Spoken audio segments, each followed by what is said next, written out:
Welcome to Jahnavi home style cooking. Hello అండి, అందరూ బాగున్నారా? ఈరోజు మనం వచ్చేసి కర్రీస్లో వాడే సంబారు కారం, సంబారు పొడి అంటారు కదా, అది ఎలా చేయాలో చూద్దాం. ఈ సంబారు పొడి చేయాలంటే ఫస్ట్ పసుపు, అది మనం రెడీమేడ్ పసుపు అయినా యూజ్ చేసుకోవచ్చు, లేదా ఇలా పసుపు కొమ్ములు తెచ్చుకొని దంచుకొని పసుపు తయారు చేసుకొని అయినా వాడుకోవచ్చు. మనం ఇలా పసుపు కొమ్ములతో పసుపు చేసుకొని వాడామంటే ఎన్నో రకాలైన ఆరోగ్య ప్రయోజనాలు ఉన్నాయి. అండ్ ఎటువంటి ప్రిజర్వేటివ్స్ ఉండవు.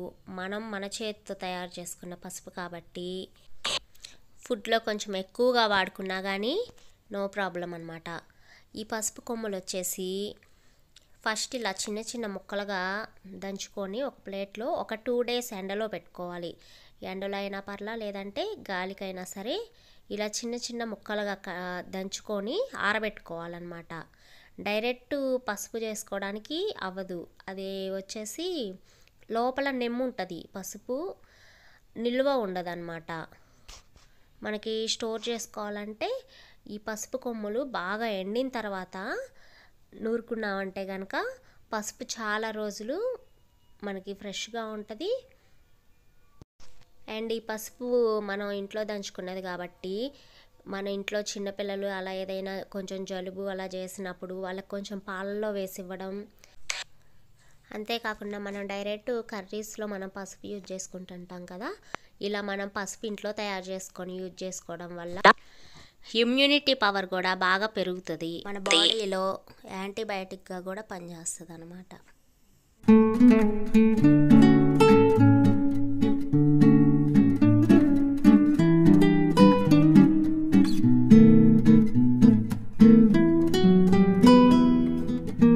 ఇలా మెత్తగా అయిన తర్వాత ఒక జల్లెడలో తీసుకొని జల్లించుకోవాలి.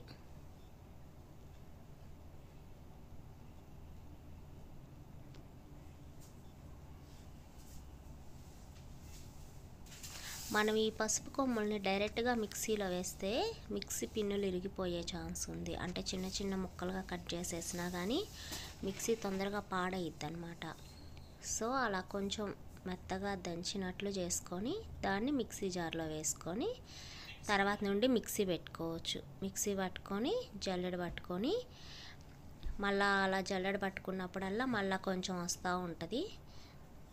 అలా మొత్తం అయిపోయే వరకు మిక్సీ పట్టేసుకొని జల్లించుకోవాలి. చూసారు కదా, ఇలా జల్లెడ పట్టుకున్న తర్వాత నెక్స్ట్ వచ్చేసి ధనియాలు 1/4 kg ధనియాలు, ఆయిల్ లేకుండా కొంచెం వేడి చేసుకోవాలి. కలర్ లైట్గా చేంజ్ అయ్యి మనకి కూడా వస్తుంది.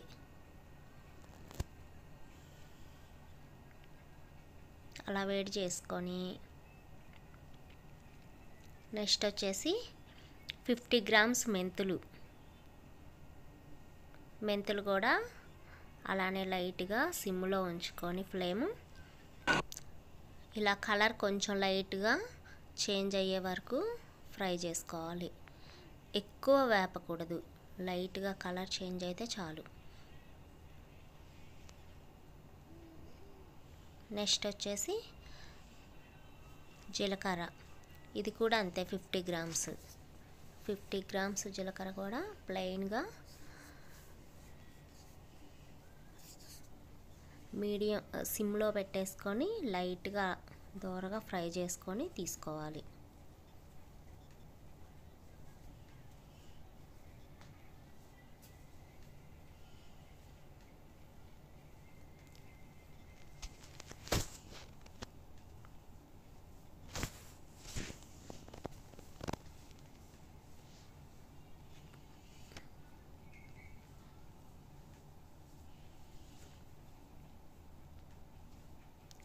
నెక్స్ట్ ఉప్పు వచ్చేసి ఒక గిద్ద, అంటే ఒక చిన్న టీ గ్లాసు. ఎందుకంటే ఈ సంబార్ పొడి అనేది పురుగు పట్టకుండా ఉండడానికి ఉప్పు. నెక్స్ట్ కరివేపాకు కూడా ఫ్రై చేసుకోవాలి. ఈ ఫ్రై చేసుకున్నవన్నీ కూడా ఒక్కొక్కటిగా మిక్సీ పట్టుకొని ఇలా జల్లెల్లో పెట్టుకొని జల్లించుకోవాలి. ఫస్ట్ ధనియాలు జల్లించుకొని తర్వాత అందులోనే ఆ మిగిలిపోయిన దాంట్లో మళ్ళీ జీరా, అందులోనే మెంతులు మొత్తం వేసుకొని జల్లెడ పట్టుకొని కరివేపాకు చూసారు కదా, మనం విడిగా కర్రీస్లో వేసామంటే కరివేపాకు తీసేస్తారు. ఇలా మనం మిక్సీ పట్టేసి వేసామంటే కర్రీలో మన బాడీలోకి వెళ్తుంది అన్నమాట. నెక్స్ట్ ఉప్పు మొత్తం ఇలా మిక్స్ చేసుకోవాలి. అన్నీ కూడా మిక్సీ పట్టేసుకొని జల్లెడ పట్టుకొని అన్నీ ఇలా కలుపుకోవాలి. మొత్తం అయిపోయిన తర్వాత చిన్నులపాయలు 250 గ్రామ్స్, ధనియాలు ఎన్ని వేస్తామో చిన్నులపాయలు కూడా అన్నీ వేయాలి. కొంచెం సంబార్ వేసి మిక్సీలో అయినా వేసుకోవచ్చు, ఇలా రోట్లో అయినా దంచుకోవచ్చు. లాస్ట్లో ఇలా మనం జల్లెడ పట్టుకున్న ఆ పొడిలో చిన్నులపాయలు ఇలా దంచుకొని మొత్తం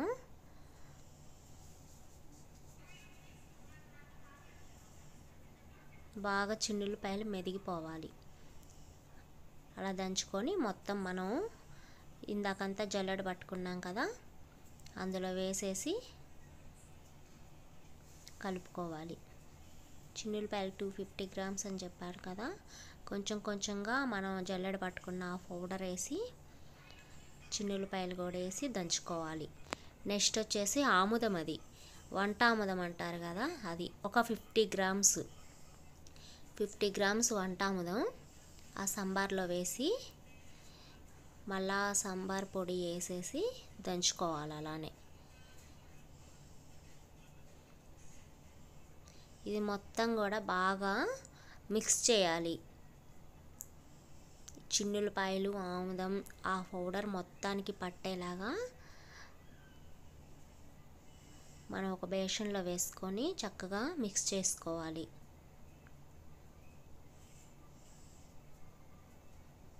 చూస్తున్నారు కదా, మొత్తం అలా మెత్తగా చిన్నులపాయలు తొలకలు లేకుండా చక్కగా మిక్సీ అయినా పట్టుకోవచ్చు, లేదంటే నూరుకున్నా పర్లేదు.